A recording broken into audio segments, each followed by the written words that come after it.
উৎসের সবচেয়ে কাছের বলে যা আপনি জানেন তা আপনার সদ্গুরু। উৎস বা মূলকে মনে হয় অনেক দূরে, যেন কুয়াশার আড়ালে, যাকে আপনি আমি বলেন।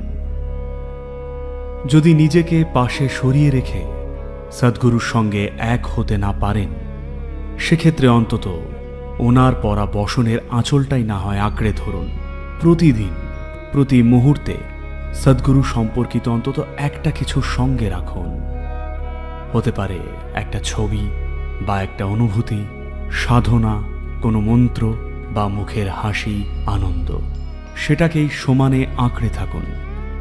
যখন আমি অনন্ত স্নেহে আত্মহারা হয়ে অশ্রু হয়ে ঝরব, তখন এর সুগন্ধে এই অপূর্বতা, এই নিস্তব্ধ মহাবিশ্বের নিঃশব্দে প্রতিধ্বনিত হওয়া মহাশূন্য সত্তাকে আপন করে নিই। আজ এই গুরু পূর্ণিমায় নিজেকে পরম কল্যাণের জন্য নিবেদিত করুন। আলোর এক উৎস হয়ে উঠুন, অথবা অন্তত একটা আয়না হয়ে উঠুন, যে আমার থেকে বিকিরিত আলোকে প্রতিফলিত করে ছড়িয়ে দেয়। আমি আপনার সঙ্গে আছি।